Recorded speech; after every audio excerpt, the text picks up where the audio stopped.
Shalom, saudaraku.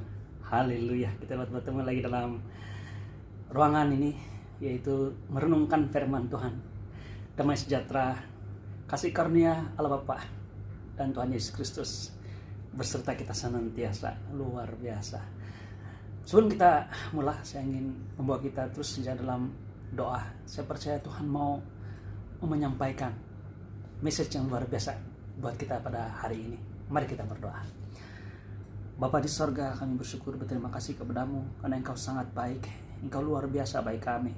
Engkau menyatakan penyertaan-Mu yang sangat nyata dalam kehidupan kami sepanjang minggu yang telah berlalu.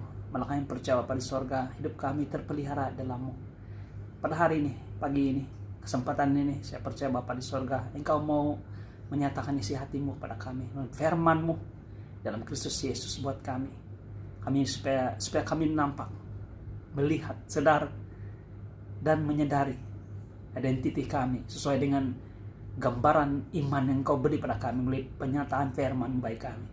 Terima kasih Bapa di sorga, Engkau yang berbicara di tengah-tengah kami, Engkau yang mendidik kami, Engkau yang menyatakan, mengungkapkan rahasia kebenaran firman baik buat kami. Kami siap Bapa. Dalam nama Yesus kami berdoa. Amin.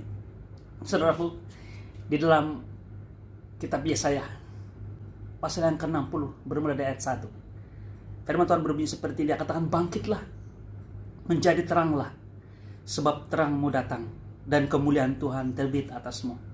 Sebab sesungguhnya kegelapan menutupi bumi dan kekelaman menutupi bangsa-bangsa.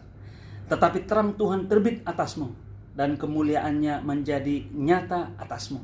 Saudaraku, kita mengalami satu situasi yang boleh dilihat dalam mata manusia sebagai musibah, digambarkan dalam warna kegelapan.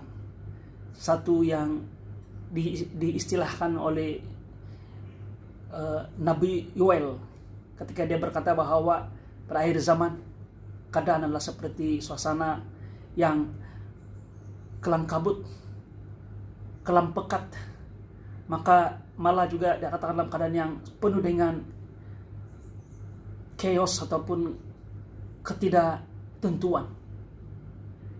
Tapi dalam ayat yang sama, Yoel mengatakan bahwa seperti fajar yang merekah di atas gunung-gunung terbentang.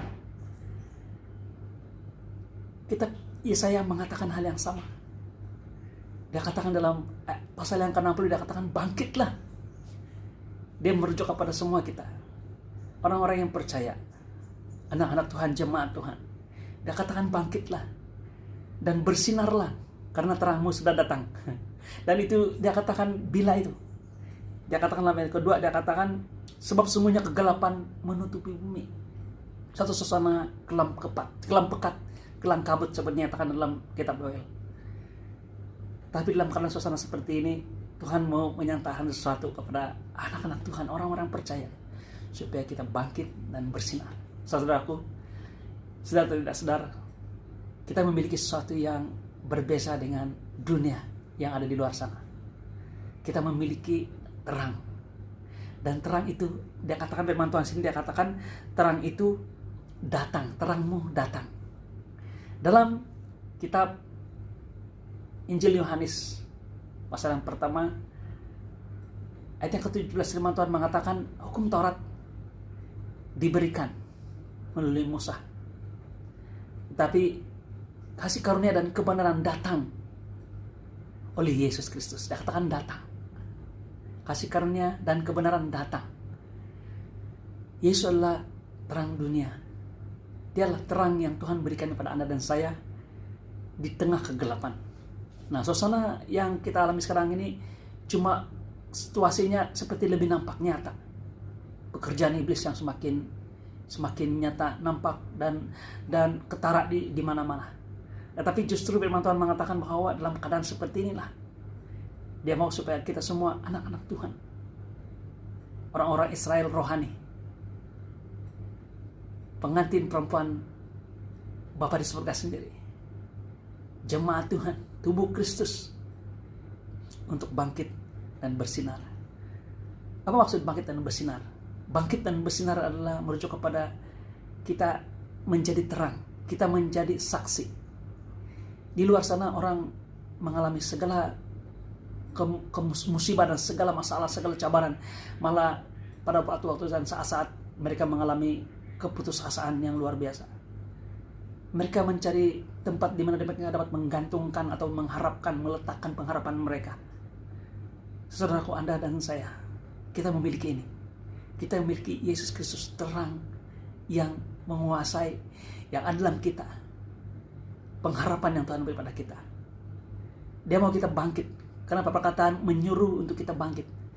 Karena dalam firman Tuhan saya percaya Bapa di surga memberikan kita, firman Tuhan memberikan kita gambaran perkara sebenar apa yang berlaku dalam dunia sekarang ini, terutama dalam diri pribadi orang-orang percaya. Dan gambaran inilah yang akan membangkitkan iman kita. Karena gambaran ini merujuk kepada siapa kita. Dia katakan bangkitlah. Bangkitlah sebab terangmu datang. Maksudnya kita memiliki terang tersebut. Dan dia katakan, dan kemuliaan Tuhan terbit atasmu. Wah, saya bayangkan jikalau seseorang yang mempunyai aura ataupun seperti katakan sebagai wibawa ataupun juga karisma yang ada di tengah-tengah kita, orang-orang yang pernah wujud ataupun mungkin ada sekarang ini, kita kagum dengan mereka, berada di dekat mereka, kita kagum. Saudaraku, Anda dan saya memiliki lebih daripada itu. Kita bukan memiliki aura, karisma, ataupun juga mungkin wibawa sebagai seorang manusia, tapi kita memiliki kemuliaan Kristus, kemuliaan kuasa Kristus yang luar biasa. Wah, sehingga kita boleh lihat ini dengan iman, gambaran kuasa Tuhan, kemuliaan Tuhan ini. Sehingga seorang wanita yang menderita sakit pendarahan hanya menyentuh jubah Yesus, hanya menyentuh jubah Yesus. Malah perkataan firman Tuhan mengatakan di ujung jubah Yesus disembuhkan. Saudaraku, Anda dan saya memiliki ini. Firman Tuhan ayat yang kedua dia katakan, sebab ini situasi yang sebenarnya yang berlaku. Sebab sungguhnya kegelapan menutupi bumi. Ini pekerjaan iblis. Virus corona yang sedang melanda dunia sekarang ini adalah rencana iblis. Di surga, di perbendaharaan Tuhan, semua hal-hal yang baik yang Tuhan mau berikan kepada kita. Dia tidak menyimpan virus, atau dia tidak menyimpan penyakit. Dia tidak menyimpan benda-benda yang memudaratkan kita. Ini semua pekerjaan iblis. Tapi Tuhan dalam kuasanya, dalam kudratnya, melihat ini, saya bisa katakan ini, menggunakan kesempatan ini. Malah dia mau kita mengambil kesempatan ini untuk menjadi terang. Nah, saya percaya bukan untuk hanya kita dapat menjadi saksi, tapi mempercepatkan pemberitaan Injil ini kepada seluruh orang sekeliling kita dalam dunia ini. Ini adalah waktu-waktu yang terakhir, di akhir zaman ini. Pengharapan yang ada pada kita adalah luar biasa. Karena kita bukan melihat ke bawah, ke kuburan, tidak. Tapi kita melihat ke atas, di mana Yesus akan datang dan mengangkat kita. Karena sebelum kesengsaraan besar yang akan berlaku selama 7 tahun dalam dunia ini, sebelum Antikristus menyatakan dirinya sepenuhnya, firman Tuhan mengatakan dalam 2 Tesalonika, firman Tuhan mengatakan bahwa dia mengangkat kita, dia akan mengambil kita, dia akan membawa kita dan menerima kita. Maksudnya kita akan datang kepada dia. Kita memiliki pengharapan ini. Di akhir zaman, bagi orang-orang tidak percaya adalah kegelapan. Tapi bagi kita, pada akhir-akhir zaman ini adalah seperti fajar yang merekah di atas gunung-gunung terbentang. Firman Tuhan mengatakan bahwa kemuliaan Tuhan, dia katakan terbit seperti matahari terbit di atas kita oleh karena pribadi Kristus Yesus ini. Saudaraku, mari kita ambil kesempatan ini sebagai jemaat Tuhan untuk menunjukkan kasih Kristus seperti yang telah kita pelajari dalam firman Tuhan, betapa besar kasih Tuhan kepada kita. Luar biasa. Dia tidak memilih kita. Lalu dalam kitab Hosea yang kita belajar sebelum ini, bagaimana Hosea, Tuhan meminta dia untuk mengawin seorang perempuan sundal yang bernama Gomer. Dan ketika Gomer meninggalkan dia, malah terus melakukan aktivitinya yang tidak senonoh ini, Tuhan meminta Hosea untuk datang dan menebus dia. Dan ketika dia datang dan menebus Gomer, saya percaya banyak orang tertanya, siapakah Tuhan Hosea ini? sehingga dia sanggup menerima kembali istrinya yang curang ini. Saudaraku, inilah gambaran kasih Tuhan kepada Anda dan saya. Gomer adalah Anda dan saya. Kita tidak pernah baik di depan Tuhan, malah dalam peringkat yang sangat-sangat menyedihkan, kita adalah dilihat Tuhan seperti seorang penzina, seperti seorang perempuan sundal. Tapi apapun keadaan situasi keadaan kita, betapa rusaknya kita, Yesus datang dan menebus kita, dan bukan dengan uang perak, bukan dengan nilai uang, tapi dengan nilai darahnya sendiri, yaitu nyawanya sendiri. Dia sangat mengasihi kita. Mari kita ambil message ini, kasih Tuhan, pengharapan yang ada dalam Kristus Yesus.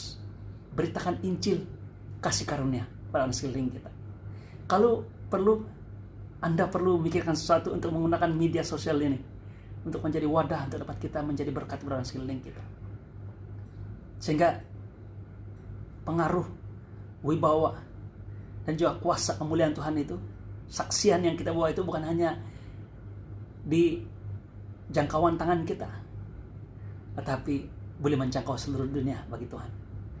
Tuhan izinkan, saya katakan izinkan, hal-hal ini terjadi pada akhir zaman ini, supaya Anda dan saya boleh mengambil kesempatan.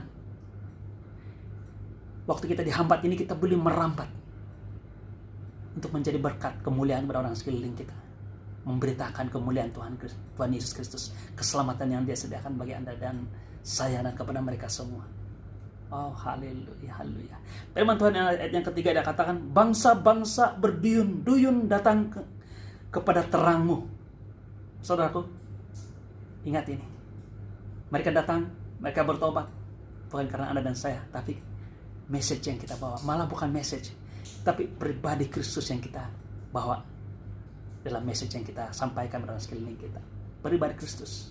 Dia katakan sini, dan raja-raja kepada cahaya yang terbit bagimu. Bukannya bangsa-bangsa, tapi raja-raja. Angkatlah mukamu dan lihat tadi ke sekeliling. Mereka semua datang berhimpun kepadamu. Anak-anakmu laki-laki datang dari jauh, dan anak-anakmu perempuan digendong.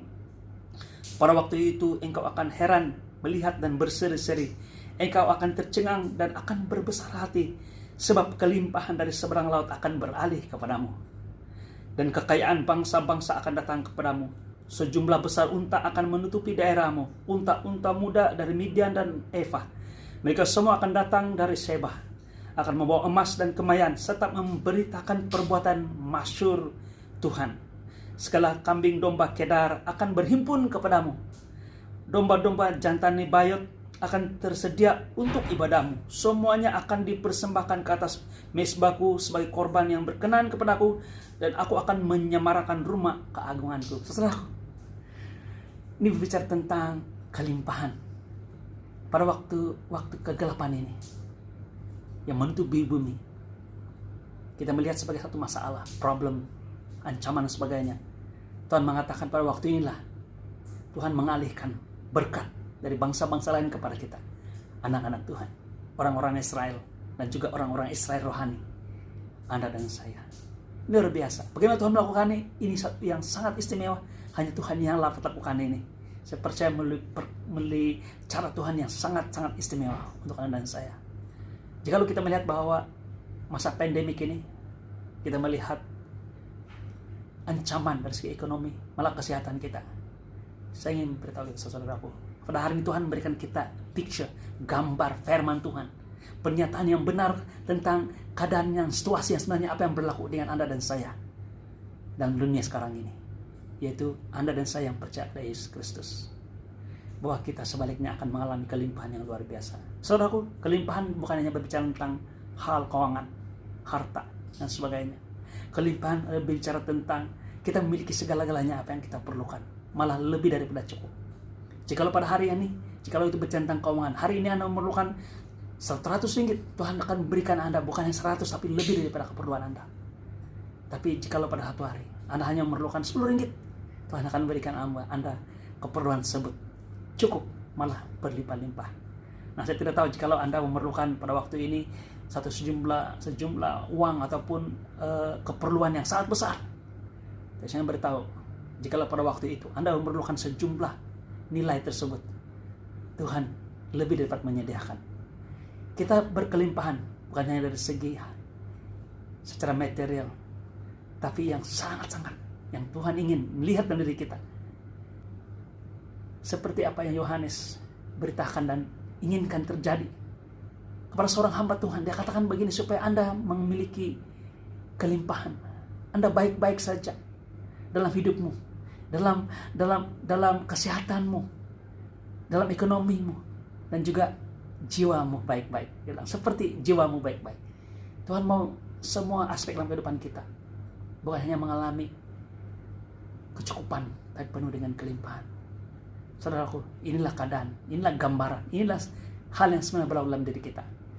Mengapa bagi kita pada hari Tuhan mengatakan bangkitlah dan bersinarlah. Saya mau tutup dengan satu firman Tuhan yang terdapat dalam Yesaya pasal yang ke-54.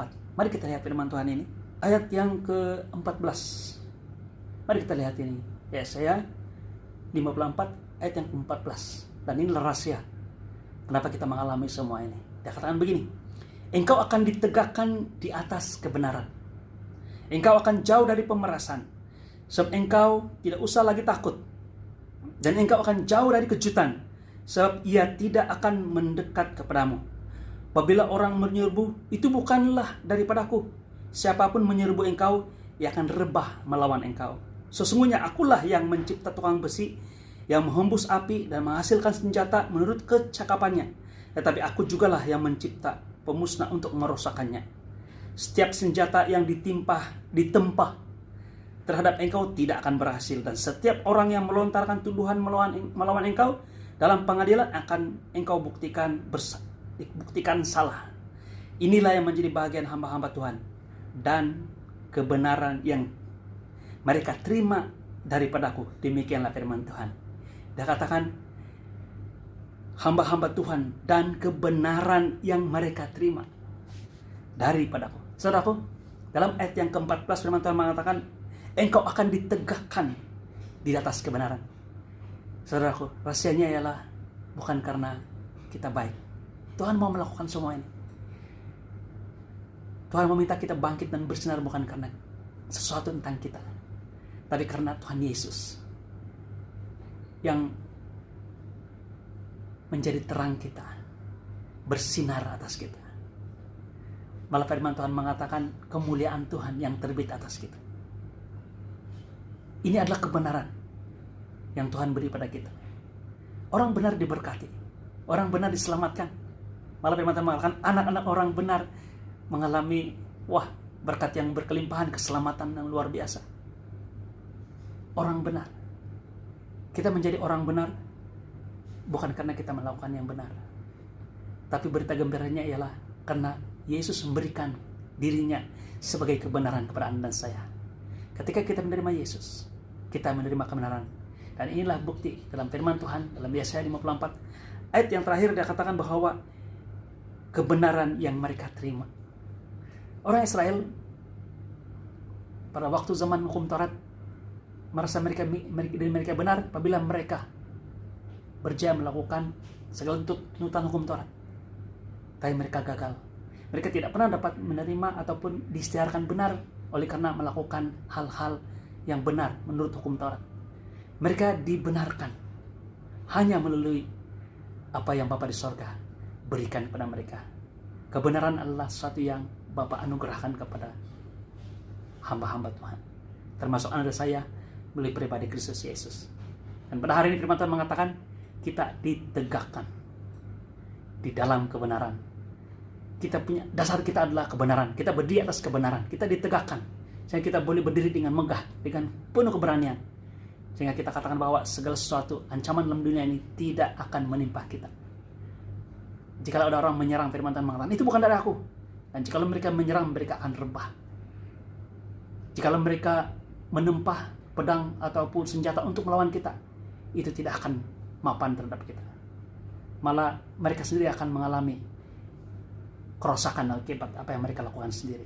Dan firman Tuhan mengatakan bahwa ketika mereka menuduh kita tentang hal-hal yang merupakan satu tuduhan-tuduhan yang Anda dan saya tidak lakukan, Firman Tuhan mengatakan mereka akan dibuktikan bersalah. Wah, luar biasa. Rahasianya ialah kebenaran yang kita terima daripada Bapa di sorga dalam pribadi Kristus Yesus. Saudaraku, bangkit dan bersinarlah. Terang Tuhan terbit atas kita. Kemuliaan Tuhan terbit atas kita. Mari kita ambil kesempatan dalam masa-masa sekarang ini untuk menjadi berkat.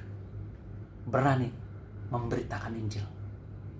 Karena pengharapan ya, dalam dunia ini hanya ada dalam Injil kasih karunia Tuhan Yesus Kristus. Haleluya. Mari kita berdoa. Bapa di surga, terima kasih Tuhan. Engkau sangat baik, luar biasa buat kami. Engkau telah memberikan kepada kami segala sesuatu. Malah Engkau telah memberikan kami segala sesuatu di dalam pribadi Kristus Yesus ketika Dia mati untuk kami di kayu salib. Terima kasih Bapa di surga. Kebenaran yang Engkau beri kepada kami, dan Engkau menegakkan kami lagi, membuat kami berdiri di atas kebenaran ini, bermegah di atas kebenaran yang kami terima sebagai anugerah dari Tuhan, sehingga kami dapat melihat sesuai dengan apa yang Tuhan katakan. Kami tidak akan ditimpa dengan segala ancaman dalam dunia sekarang ini. Kami tidak akan dirosakkan ataupun mengalami segala musibah apa yang sedang dunia rasakan saat ini. Tapi kami menjadi berkat, kami menjadi bangkit. Kami akan menyatakan kesaksian yang berbeza kepada orang sekeliling kami, karena Yesus Kristus dalam diri kami. Bapak saya berdoa dalam nama Yesus, semua jemaat Tuhan yang mendengar firman Tuhan hari ini dibangkitkan iman dan bertindak, mengerjakan keselamatan yang ada pada mereka, bahwa mereka memiliki segala sesuatu sesuai dengan janji yang Tuhan nyatakan dalam firman. Terima kasih Tuhan, terima kasih Bapa di surga. Kau membuka jalan bagi kami untuk menjadi saksi berkat orang sekeliling kami. Terima kasih Tuhan. Dalam nama Yesus kami berdoa. Amin. Saudaraku, sekali lagi saya ingin nyatakan ini. Kasih karunia dan damai sejahtera Tuhan, Bapa kita di surga, dari Yesus Kristus berserta dengan kita. Apapun situasi di dalam dunia saat ini, berserta kita. Saat ini, sampai saat ini, malah sampai Maranatha Tuhan datang. Amin. Sampai jumpa lagi. Tuhan memberkati.